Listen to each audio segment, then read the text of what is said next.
Sparring can be very difficult. Even after I won an Olympic medal, when I'd go in there to spar, I would often still get nervous. And I've created this video for you to help you get over them nerves and spar better every single time you get in the ring. And as you can see, we've got this bar across the bottom here, so you can go to any section you want. And I recommend you email yourself this video and then watch it just before you're going into the gym to spar. And I guarantee you it will help you. Now I want to start off with 10 solid tips that helped me win an Olympic medal in boxing. You're going to spar for the first time. Well, on this video, I'm going to give you my top 10 tips for sparring at the first time, or even if you spar regularly. These tips can really help you prepare and know what to expect for when you do spar. Practice. Yes, number 10 is practice. And what I mean by that is think about why you're sparring. Why do we spar? We spar to practice.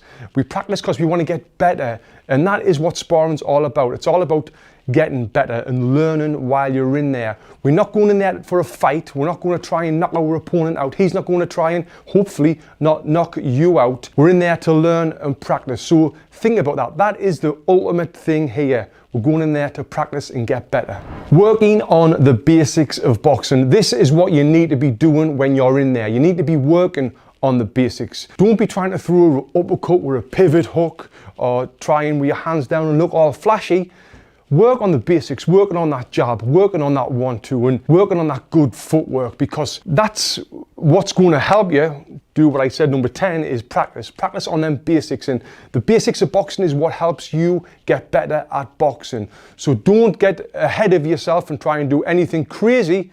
Just working on the basics of boxing. Hit and not be hit. That's the name of the game here. Yes, you read that right. Listen to your coach. Your coach has put you in there because he thinks you're ready, or he thinks it's time for you to step up to the next level. Now, when you're in the ring sparring and someone's throwing punches at you, it's hard to think about anything else other than not get hit or hit your opponent. But you want to be trying to stay relaxed and stay calm and listen to what your coach is saying. He might be shouting out advice, work that jab, do this, do that. Do whatever he tells you to do, because obviously he's your coach, he knows best, and do that, and that will really help you improve with your sparring. Keeping your eyes on your opponent is very important. No matter where you are in the ring, no matter what's coming at you or what you're throwing, keeping your eyes open and on your opponent is crucial. It's common for boxers when they're very new or novices to turn away when a punch is coming at you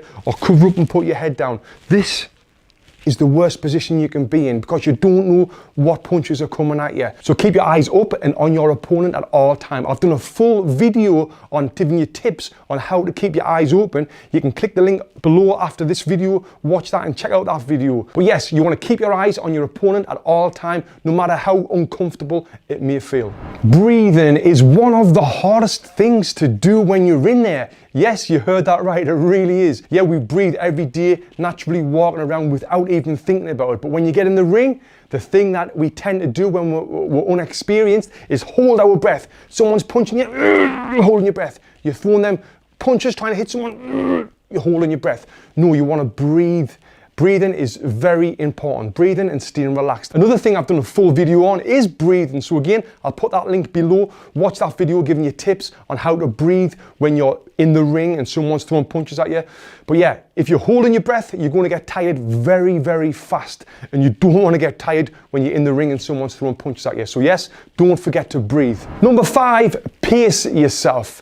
You don't want to go out there throwing 100 punches, 100 miles an hour, because you will get tired within 30-40 seconds. No matter how many rounds of boxing you've been doing on the heavy bags or how much mitt work you've been doing, when you get in the ring, this is completely different. You will get tired a lot faster, because when you are working on the heavy bag and you're using energy from throwing them punches, from moving your feet, now you're using a different sort of energy. You're using mental energy. You're thinking a lot. You're thinking about these punches coming at you, thinking about punches going out. So you need to really pace yourself, because you're going to be working your mind a lot when you're in there. I don't know how long your rounds are or how many rounds you're doing, but you definitely want to pace yourself. You want to be able to finish the round off and not looking really messy, where you've seen beginners before when they're hanging on the ropes or they've got their hands down and you don't want to be that guy. You need to stay relaxed. And if you did what I said on the previous point, breathe, stay relaxed, and that's going to help you get through the full sparring and looking good as well. Thinking about defense is crucial when you're in there, if you're sparring or fighting, even any level you're at, if you're a beginner or not. You've got to think about your defense. And what I used to like to do, I used to throw the punches and always think about a punch coming back at you, because if you're thinking about a punch coming back at you, it's harder for your opponent to hit you. So yeah, think about defense. And like I said earlier on, the name of the game is to hit and not be hit. If you're just getting in there for the first time, or you haven't got that much experience, sometimes you just think about trying to hit your opponent and your defense will go out the window. That is a bad thing to do, because you will get hit a lot more. So yeah, think about that defense. If you think about the defense, it's going to be way harder for someone to land a punch on you. Number 3, your sparring partner. Who are you sparring with? Now, this may or may not be your choice. If it is your choice, believe it or not, you want to spar with someone who has got lots more experience than you, who is way better than you. Because if you're in there with someone who is better than you, like I said in point number 10, you will learn more. These guys can help you develop you, and they're not going to try and knock you out. Hopefully they're not going to try and knock you out. But when you're in there with someone who's might be their first spar as well, or someone who is inexperienced, they don't know how to pull their punches. They don't know how to take the sting out their punches. So they might try and hit harder, and that's when, you know, these sparring sessions can end up messy. And you really want to be able to spar again. You want to enjoy this and learn from it.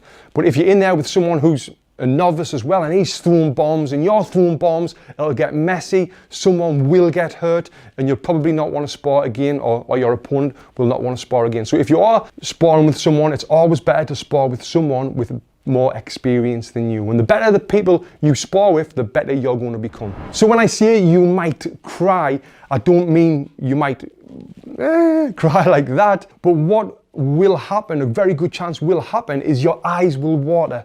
When you get punched in the nose and you're not used to it, even when you are used to it, your eyes may water. And if the water, don't worry about it. People don't think that you're crying. People don't think like, wow, he doesn't want to be in there because his eyes are watering. It's a natural thing. These things happen to everyone, the eyes water. And another thing that might happen, there's a good chance that will happen actually, your nose might bleed. If you get punched in the nose, good chance there'll be blood. Don't worry about that. It happens to everyone. You've not been punched in the nose before, so you're about to get punched in the nose. Your nose is not used to this. It might start pouring the blood. And if it does, one thing that you shouldn't do is this. Look at it, you know? And I used to do that, and I used to get told off by my coach. Tony, keep your eyes on your opponent. Stop the sport. What are you doing? What are you looking at that for? Stop that. You need to keep your eyes on your opponent at all time. That's what my old coach, Bobby Butte, used to say to me. So yeah, that's what you want to be doing. You want to be keeping your eyes on your opponent. So if there is blood, you can feel like it's going to be run. The last thing you want to do is this, because that'll happen. Yeah? So keeping your eyes on your opponent. If your eyes water, don't worry about it. If your nose bleeds, don't worry about it. It's all part of sparring. Now, number 1 is a big one. Visualization. If it's Sunday night and you know that you're sparring with Johnny on Monday night, what you can do is visualize that spar. Visualize what you're going to do when you're in there. And when you visualize it and you walk through the fight in your head, lying there with your eyes closed, walking through everything, you're going to the gym, you're warming up, you're getting your hands wrapped, everything like that. And then when you come to getting in the ring to spar with Johnny, you've already done it in your head. So the nerves will be less than they may have been if you never did it in your head. So yeah, visualization is a big one. And I used to do this before every single fight. Not so much sparring, but every fight. But if you are sparring, this is something you can definitely do. So them are 10 great tips that you can use for every time you spar. Now I'm going to tell you what you can do after you've sparred that's going to really help improve your boxing. But before I do, I just want to quickly tell you about my Be a Better Boxer video package, where I give you over 70 videos of the best boxing tips around the world that's going to help you be better at boxing. Click the link below, check it out, see what you think, and that will really help improve your overall boxing. Working from your jab, to your speed, to your power, to your mindset, to warming up, stretching, you name it, it's in there to help you be a better boxer. So what can you do after your sparring session? Well, One of the things you can do is think about how the sparring session went. If you were getting hit with the overhand right, it means you were dropping your left hand. If you were really, really tired in there, it either means you weren't breathing and relaxing properly, or you weren't pacing yourself, or you just weren't fit enough. So you know what you can work on next time you're going in the ring. And what would be great is if you can video the spar. I know some coaches and some boxers are a bit funny about videoing the sparring sessions, but if you can video the spar and then watch it back and see what you can do to improve the next time you spar, that will really help you. What about if you're sparring with a taller guy? That's bloody hard, isn't it? Because they've got that advantage. Well, don't worry, I've got your back with these 10 tips that'll help you the next time you're in with a taller opponent. So generally, a taller fighter will be trying to outbox you by throwing that long jab and using his range and moving his feet and moving around the ring. So what you've got to do to overcome that is get your feet close to him. So if I'm in here with the taller guy and he throws a jab, I move forward, he's moved back. I'm too short, I can't reach him. He's through 1, 2. I move forward, he's moved back. So what I've got to do is have faster feet, because the only way I can hit him is if I get my feet closer, because his arms are longer, and then that's when I can go to work and throw them punches. But if I'm trying to outbox the tall boxer from here, yeah, my punches are too short. So I've got to get my feet in and then throw the punches. Now, there's a couple of ways of being able to get your feet in. So regularly I'll see shorter guys plodding forward like this, swinging and missing, you know. I've got to have faster feet. So rather than that, I'm going to do this. See, I'm getting close to him, get my feet close, and that's when I can go to work. Cutting that distance down is key. Moving on to number 9 is throwing a double or a triple jab. When I'm in with a taller guy, if I throw the single jab, he's going to step back, and that's fine. But if I throw the double or triple jab, this is what happens. Then I can get my feet closer, get my feet inside, and then I can throw the punches. So no more single jabs. For doubles, triples, or even 4 jabs at once to get your feet in close, and that's when you can go to work. Moving on to number 8, you might have seen Mike Tyson do this. He gets low. So that's what you kind of want to do. Rather than me just being here, where I'm on the end of that jab, if I get a little bit lower here, now my opponent's got to really jab down, but I can come around and throw them shots. So get low and stay low. So I'm here, I'm low, and I'm getting in and getting around, and that's when I can go to work. If you think about it, because you're shorter, you don't want to be short and upright where you're off balance. You want to be low and keeping them legs bent and really be able to blast them shots in. Number 7 is a big one, and that's using ring craft to cut the ring down. So rather than this, where I'm following my guy around, throwing these punches, useless. I need to cut the ring down, step across to the side that he's going. So example is, if I'm going after him, rather than following around, he steps to his right, I step to my left. Now he's coming onto my punches. He steps to his left, I step to my right, and bringing him onto my hands. So using your feet to cut the ring down is key when you're in with a taller opponent. Moving on to number 6 is when you get your opponent where you want them, and then going to town and throwing them punches rather than letting them get off. So what he's going to do is, if I'm moving forward, I get him on the ropes here, he's going to want to get away and get off and, you know, turn me and get me on the ropes. So obviously I don't want to do that. So when he tries to do that, I'm going to step across and I've got him here. Now this is where I need to throw the punches. Bah, bah, bah. If he's got experience, which Chris has, what he's going to do, he's going to hold me like this and then turn his feet around and get me on the ropes, and then now he's back to the center of the ring and he's back on his long jab, and then I'm chasing him again. That's what we don't want. I need to keep him there. So let's just see if he does hold me. Now what I want to do, I want to keep working, throwing them punches here. And what that's going to do is tell the big guy he can't hold you because he's going to get blasted in the middle. Or also tell the referee that you can't break the fight up because you're still throwing them punches. And if he does try to step to the side, I'm going to step to the side with him and throw the punches. He holds, and still throw the punches here. But keep him on the ropes. It's key. Don't let them escape. You've worked so hard to get your bigger guy to the ropes. When you get them there, then that's when you throw them punches. Moving on to number 5 is attack the body, but not for the reasons you may think. Attack the body so you can land the head punches. And I hear it all the time. If you're fighting a taller opponent, you've got to go to the body. You've got to go to the body. Yes, you do, but not just for going to the body's sake. You need to set up your other punches. So if I'm here, I want to go to the body, but let's just say I want to step in with a fast jab. Fast jab, boom, he's defended it. Fast jab, he's defended it. This time, fast jab, boom, and then come over the top. So go to the body to set up your other punches. And that's if you're in the center of the ring. Now if I've got him on the ropes, what I'm going to do, I'm going to throw the body punches to get his hands to drop. boom, and then come over with a big shot as soon as them hands have dropped. Because if you think about it, if someone's blasting you in the body like this, what are you going to do? You're not going to keep your hands up, you're going to bring them down. As soon as they drop, whoop, over the top with that big right hand or left hand. Now, number 3 is keeping your hands up and keeping a strong guard. Now, it might seem obvious. Why would you drop your hands when you're in there with a taller guy? But I see it all the time, especially when people are trying to move the head, they bring their hands down to the side of the face. You need to keep them hands up, chin down when you are going forward, and keep them that tight guard. Don't give him a chance to out jab you and move your feet. Hands high all the time. So moving on to number 3, don't stand still. If I'm in there with a taller guy and I'm standing still, what he's going to do is just like this. Yeah, he's just going to pick me off. And then move his feet. Yeah. Instead of that, keep moving. Move your head, move your feet. But do it in a way where you're not going to rush in. So I'm not rushing in like this. So I'm going to do it strategically. Whereas if he's here, rather than me just being here, following around, I'm going to be moving.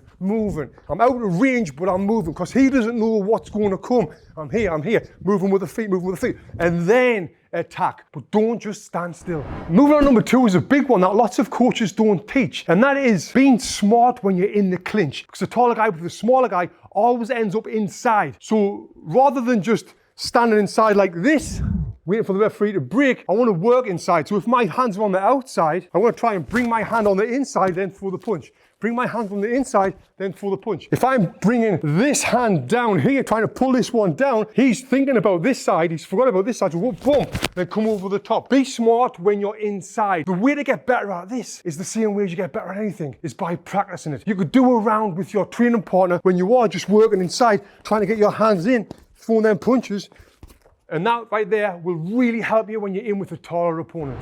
And tip number 1, the big one, is throwing realistic feints, but doing it all the time. Kind of like you see a Tyson Fury do it. And this is going to keep your bigger guy thinking all the time. Now, if you're throwing a realistic feint, you can then move your feet in, keeping him thinking. So rather than just stepping in with a double, triple jab, like I said earlier on, throw the feint first.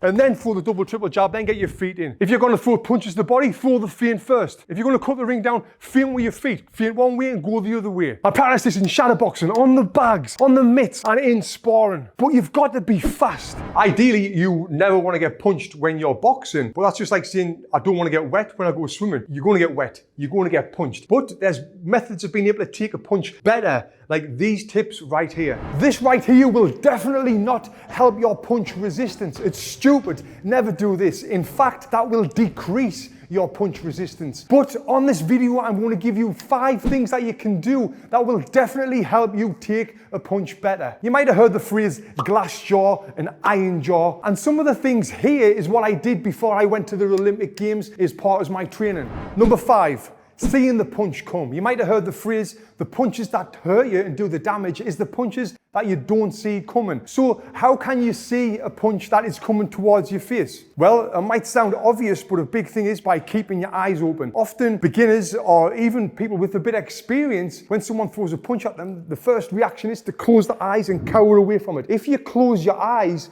when that punch does land, it is going to do serious damage. Now, another thing what will help you seeing punches coming is rather than me looking at Glenn's hands here, I want to look at his chest here. Because if I'm looking at his chest, I can see everything with my peripheral vision. Rather than focusing on his hands, if I'm focused on his hands, every time he does a little feint, I'm going to be moving and I'm not going to know what he's going to throw. But keeping the eyes on the chest is an absolute game changer when you're in there with someone else. So your focus is key and staying switched on. If you switch off, that is what might do the damage of the punch landing. Number 4 is moving in the same direction as a punch. So if Glenn throws a lead hook at me, because he's a southpaw and it hits me in the face, if I move away from it, boom, that's going to take the sting out of the punch. If he throws a cross at me and I'm moving away, and if it lands as well, that moving in the same direction as the punch is coming will take that power out of the punch. If he throws a left hook and I move away, that right there obviously will take the sting out of the punch. Here's a clip of me knocking someone out at 15 years old.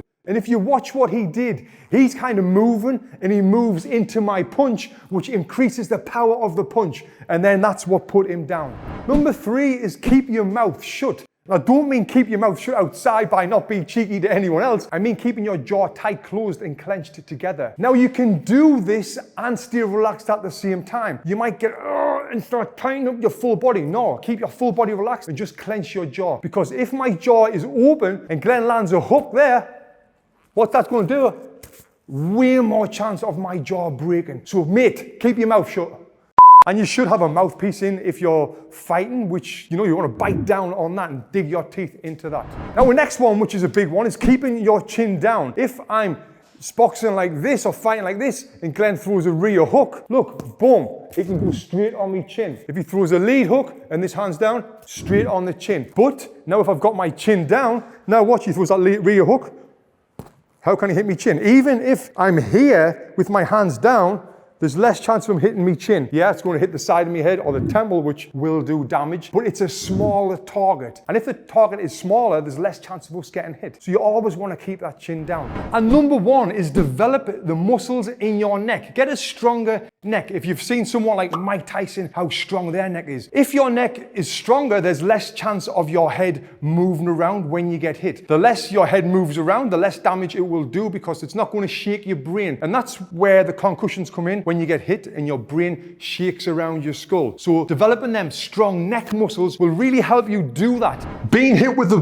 good body shot is absolutely horrible. And if you've experienced this, you will understand that. But I'm going to give you some great tips and tricks to be able to take a body shot better. Do you want to know how to take body shots like this? Well, you can do 100 sit-ups a day, but just if you do that doesn't mean that you can take them kind of body shots. Come on, man, come here, come on. You need to know how to condition your body to be able to do this. And on this video, I'm going to give you some exercises that you can do. Come on, give me it, to take these body shots.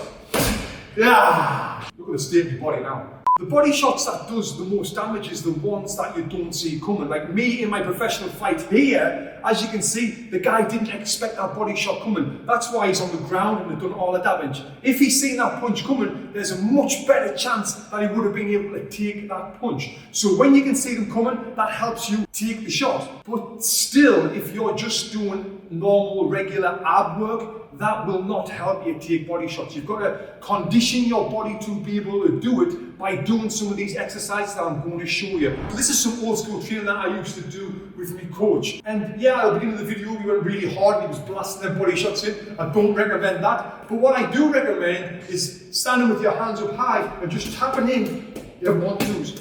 So what this is doing right now, I can see the punches coming and I can tense up my midsection.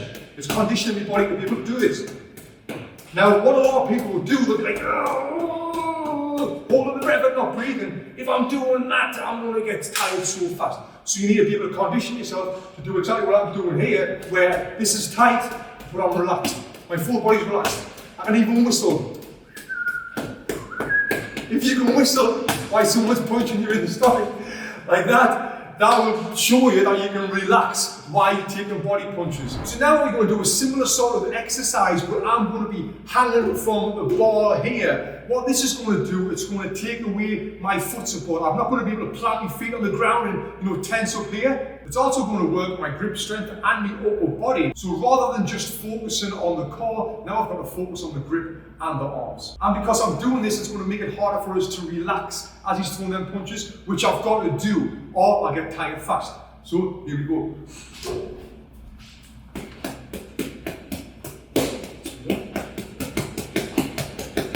Ooh. Yeah, just like that. And the next thing is using one of these guys. Now I know you've seen this exercise before. The key is with this one is elevating your hips off the ground. Your coach is going to step over with a hard med ball, and then that's when he's going to start blasting in. And I'm going to move side to side, getting used to moving as the punches are coming in. Just like in boxing, they hit you from everywhere. So with this, it's conditioning your brain to tighten up on impact. So you've got to stay focused. Now the last tip is conditioning your abdominal muscles so you can do them 3 things. Boxing is a full body workout. You're using just about every single muscle in your body every time you are hitting the bag, sparring, fighting. So yes, you will get tired.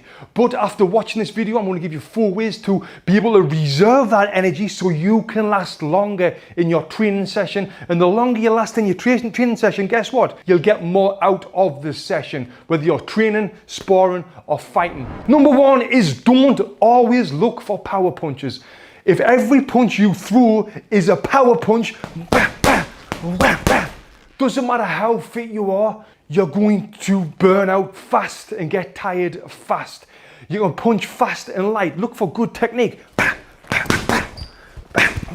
You know, it's kind of like if you went out for a run to try and improve your endurance that way, and you want to do like a 3-mile run, you wouldn't try and sprint the 3 mile, or you will get tired really, really fast. Same with punches. If you're looking for power every single punch, you will get tired very, very fast. Now, number 2 is don't waste punches. This is more for if you're in the ring and you're sparring or you're fighting. Don't be wasting punches. Don't be throwing punches that is not going to land.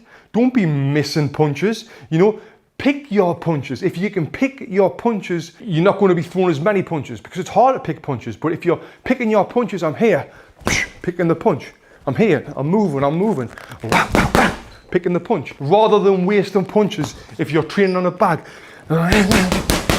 What I'm doing now, I'm wasting punches, getting tired, throwing unrealistic combinations. And if you're new to this channel, you will know that I love realistic boxing combinations. So throw realistic combinations and pick your punches. Number 3 is learn when to rest. If you're sparring, let's say for instance, there doesn't have to be action all the time. You don't have to be going head to head all the time, non-stop trying to fight. You can stay relaxed, you can move your feet, you can work around, and knowing exactly when to punch and when not to punch. This comes with experience, but just think, there doesn't always have to be action. You know, go for a little dance, get on your back foot, move, drop your hands, breathe. Yes, I said it, drop your hands. And if your opponent's out of the way, I can do what I want with my hands. I can put them behind my back and do what you want with your hands. You know, relax, breathe, know exactly when to rest. And now moving on to number 4 before I give you the conditioning exercise.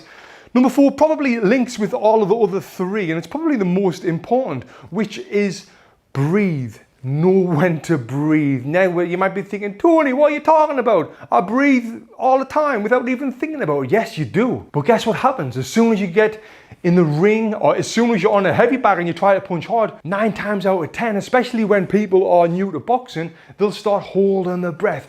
You know, no. You want to be breathing. You want to be exhaling with each punch. When you're exhaling with each punch, you know, it's going to save you energy rather than holding your breath and using loads of energy. So that's the 4 right there. Don't look for power every punch. Don't waste punches. Know exactly when to rest and learn how to breathe.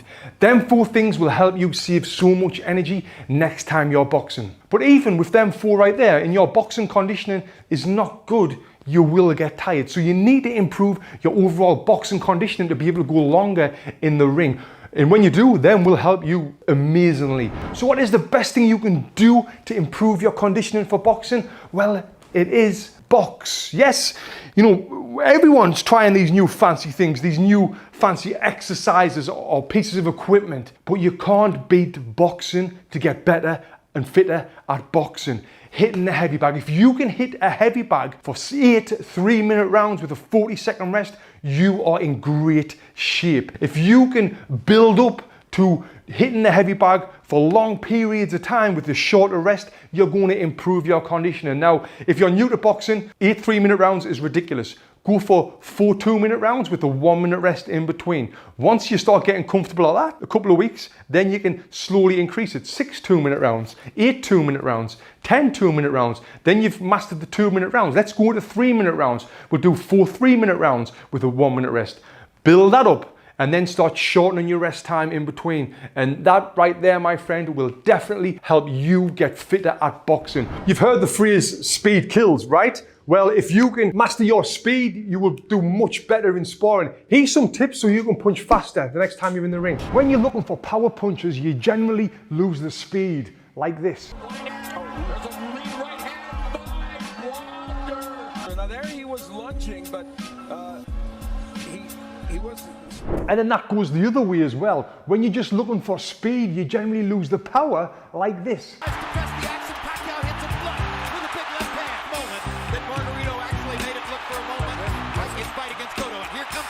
Now, a lot of people who punch really fast, like a Floyd Mayweather or someone who springs to mind like Paulie Malignaggi, who was a multiple weight world champion, don't generally have a lot of power in their punches. Now, a lot of people say speed kills, which, yeah, it does. And if you can punch fast, you can generate power from that punch as well. Well, you can if you're doing it a certain type of way, which I'm going to show you on this video. Lightly staggered after that last left hand, and down he goes.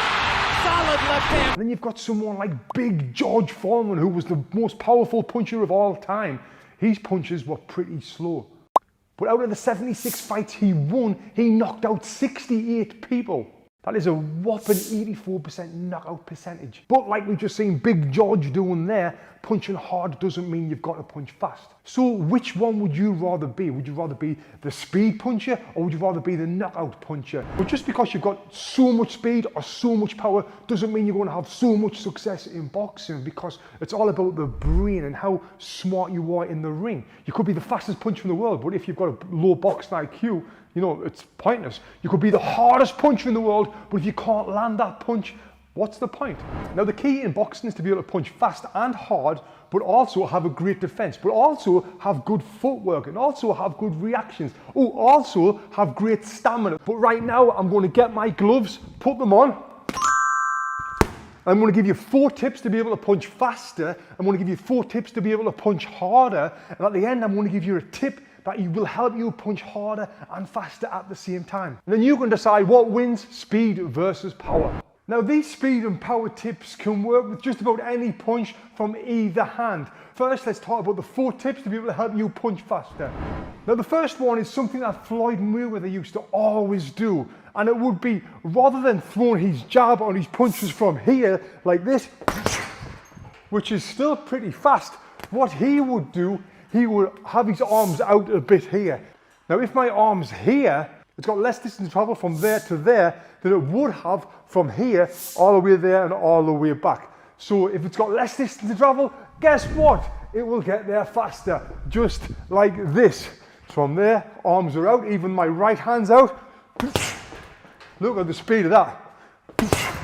Moving on to number 2 is what Cus Tomorrow used to have Mike Tyson doing, and that was making 2 punches sound like 1 punch. So rather than the 1-2, bah, bah, sound like that, bah, bah, bah, bah, what we do, we went bah, bah, bah, bah. And now when I think about that sound, I'm going to be able to punch faster because I'm thinking about the sound. There, it's there again. Yeah, it's not as fast as Mike Tyson's, but thinking about the sound of the speed will help you punch faster. And that goes for if you're throwing a 1-2 hook rather than ba ba ba, but ba ba ba, ba ba ba, 1 ba ba ba. It's faster. Now, moving on to number 3 is not telegraphing your punches. I see all the time where people be hitting the bags and they'll throw 1-2. That was a telegraph there, because what I did, I pulled it back then punched. If you're pulling your arm back, anyone with experience can see this coming. But the goal is to get it either from your face, or if you're looking for the speed with the arm out here, from there, then throw it. From here, then throw it. Rather than boom, it's going to be bah, bah.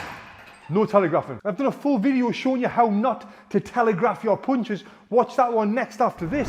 And we're moving on to number 4, which is thinking about speed punches. If you think about it, you're way more likely to be able to throw them faster. If you're going in there just throwing punches on the bags, just thinking about, you know, I want to get a good workout in, you're never going to be able to increase the speed of the punches. But if you think about the speed of the punch, when you come to doing it on the bags or in sparring or wherever you're going to be punching, you'll be able to do it without thinking about it. But first, think about it. Now moving on to the 4 power tips. The first one, just like we seen George Foreman on that heavy bag, which is punch through the bag. Now I know we can't punch through these leather bags, but I want you to visualize that you're going to try and punch through it. So rather than your punch landing here, where the target is, you want to get your punch landing through there like that. And when I do that, you can see the power there.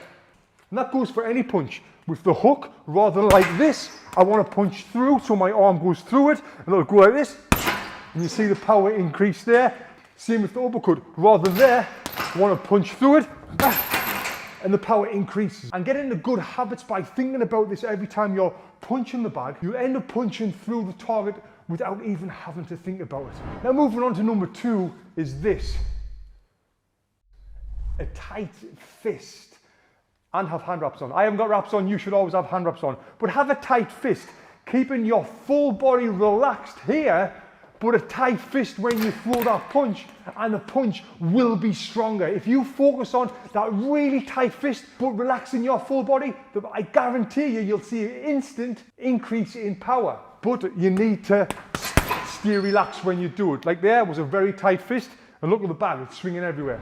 Now number 3 is turning into your punches, whatever punch you're going to throw. If I'm throwing it across, I need to turn into it. This is getting the body weight behind the punch. If I'm throwing a hook, I need to turn the body, transferring the weight.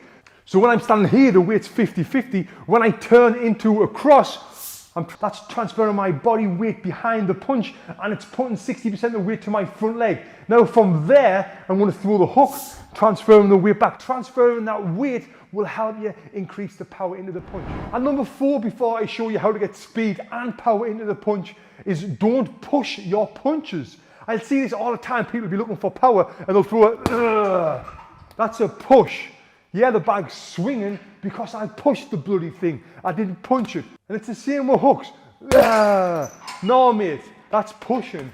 Now, not only does it look stupid because the bag's swinging and I've lost control of the bag, but I'm not getting power in the punch, and it would never land even in a fight either. So you never want to push your punches. And now I want to show you how to get speed and power into the punches. And as well, what this is great for is getting you into range to land them punches. And this is something that Manny Pacquiao does. Yes, he's got crazy speed, but he's also got crazy power as well. You see when he knocked out Ricky Hatton? Boom! Oh my gosh, what a straight left hand. That is that. What an amazing knockout shot. That is the most spectacular one-punch shot of Manny Pacquiao's. Incredible. And when I studied Manny, this technique doesn't only get the power in the punch, it gets the speed in the punch as well. And what he's doing, he's on his feet here, he's on his toes. And then when he throws down punches, he's stepping and punching at the same time. And when he's doing this, he's getting the momentum of his body weight behind the punches because he's stepping with them punches. And it looks like this with a 1-2. Watch the feet, watch the hands, watch the speed, watch the power. So I'm here, like Manny Pacquiao, but not as good. Then all of a sudden it's... Now you're seeing the speed, look at the power, the bag is going everywhere. I wasn't pushing the bag, I was punching the bag. I was stepping as I was throwing the punches. And that was great speed, great power. Now I've got 7 more advanced sparring tips that will help you mentally the next time you get in the ring. Do you get nervous before you spar? Do you struggle to take what you're doing outside of the ring on the heavy bag into the ring, into a sparring session? After a sparring session, do you ever feel like, I'm actually better than that, but I just can't perform in the ring? Well, if any of them things apply to you, this video is definitely for you, where I'm going to give you some tips and tricks that help me have success in boxing, that will help you the very next time you go to spar. And even though I had 106 fights, I won an Olympic medal, I still did have some nerves when I was going into sparring sessions. But when I did these things that I'm going to tell you, it really helped control that. And have you ever noticed that you can do 6 rounds, 8 rounds on a heavy bag, but when you get into the ring, after 2 rounds, you're really tired and you're thinking, why am I like this? I'm unfit. Well, that probably comes down to your breathing. It's very easy for us to forget about breathing when we're in the ring and someone's throwing punches at us. And also to forget about your breathing when you're throwing punches at someone else. So this is a big thing that you've got to think about every time before you get into the ring, is when you're not throwing punches, you're totally relaxed. When you are throwing punches, you're exhaling with them. holding your breath and throwing a punch doesn't get more power in it. It gets less power in it. It gets less speed in it. So when you are exhaling with your punches, you're not only going to save a lot of energy, but you're also going to be able to punch faster and harder. Now I understand when you're in there, there's a lot to think about. You've got to think about throwing punches at landing. You've got to think about the punches that's coming at you, how to get out of the way of them. You've got to think about your opponent's footwork, his movement. You've got to think about your own footwork. There's a lot to think about. And because we breathe every day without thinking about it, we forget about that. Now when you get in there, I want you to focus on that one thing, which is breathing, and everything else will follow. And keep doing this to get into the habit. We've got to think about things and do it.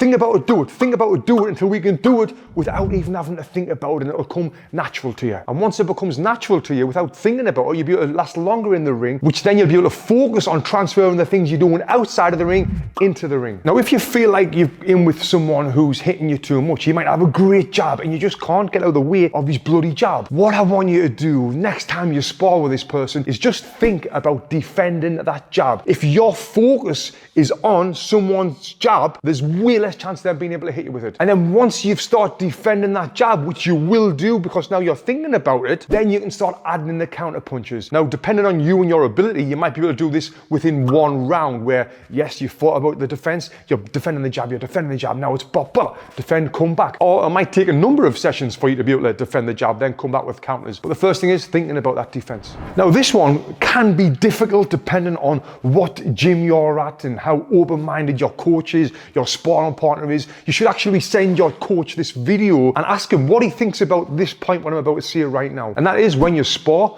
working on technical things, fast and light. For example of some great technical sparring rounds, what you could do. For the first half of the round, all you're going to work on is counter punching. So your sparring partner, he's leading off, you're only allowed to counter punch. For the second half of the round, you switch up. So now he's counter punching, you're leading off. And now for the next round, you do the same again, but this time you're allowed to counter the counter punch. But working fast and light, working on learning rather than heavy, hard sparring. Another thing that you could do, what we used to do training for the Olympics, is all you're going to do in the sparring round is throw lead hands only to the head, to the body, hooks, but that's all you're going to throw. Now with this, you can really focus on that defense that I was talking about because you know which hand he's going to throw, but as well it's going to give you the chance to be able to improve your lead hand. And there's so many different things that you could do on technical sparring. Now, the next thing is hard sparring. I'm not a fan of hard sparring. I think it's pretty stupid. Now, there is a time and a place for it. If you're training for a fight, yes, you need to have a few hard spars in there, but you shouldn't be hard sparring all the time. If you're leaving your sparring sessions with a headache every single session, then you've been sparring too hard. That's ridiculous. It's going to cause long-term damage, which is stupid. And if your coach is telling you to hard spar all the time, I would honestly consider moving coach and moving gym. Because yeah, right now you're living in the moment, you're doing boxing training, which is great, but you've got a big, long life left after this, and you don't want to be slurring your words. Having memory problems and having to try to work on your brain down the line, which I know a lot of people doing that now, and honestly, it's not worth it. Now, another thing when you're in there, you might be thinking, why can I not land this uppercut, hook 2, pivot off, jab, jab 2? It's working perfectly on the mitts. Well, there's a reason why. That sort of combination is ridiculously hard to land unless you're sparring someone who's just covering up like that and then you're going to do it. You know, but when you're in there with someone who's coming back at you, yeah, it's going to be very difficult to work them longer combinations that you might be doing on the mitts. Instead, focus on the basics. Focus on landing that great jab. Focus on landing that 1-2. Focus on feet to the head, going to the body. The basics of boxing is what wins you fights, what wins you rounds in sparring, what helps you get better. And if you look at any great fighter from the past to the present, they've all got their basic fundamentals down. But there is a lot of people trying to get all fancy in the ring, dropping their hands down, doing some Roy Jones stuff where you got your hands behind your back and then throw. Nah, I mean, you can try it if you want to try it, you can learn the hard way, but it's going to be very difficult. Now, I'm going to tell you about the last tip, which is probably the most important thing on this video that will help you in sparring or even in fights. Before I do, I just want to see, do you like this t-shirt? This has got boxing backwards, as you can see, but when you're looking in the mirror and you're shadow boxing, it's reversed and boxing is forwards. This is my favorite t-shirt. It's very soft and it's available to you as well. The link is below. If you want to support this channel and show the world world, that you love unboxing, get one of these t-shirts. Now the last tip I want to leave you with, which is a massive one, is record your sparring session, then watch your back and then see where you're going wrong. How is this guy landing his jab? How is he landing that hook to the body? Why are you getting caught every time you're coming out the clinch? Now I want you to write down them things where you're going wrong. There might be 4 different things. Now what I want you to do is when you're going to the gym, when you're working on the heavy bag, concentrate on just one of them 4 problems for a full round on the bag. Get it into your brain, get into these good habits. Now it's important that you do it individually each round rather than trying to do it all together in one round, because you're going to lose focus and you're going to forget one bad habit when you're trying to focus on the other one, but one at a time. This way it'll really help you get out of them bad habits. One thing that will help you next time you're sparring is learning how to save energy so you can last longer. And I created this video right here showing you how to save energy the next time you're in the ring. Click here and watch this video next.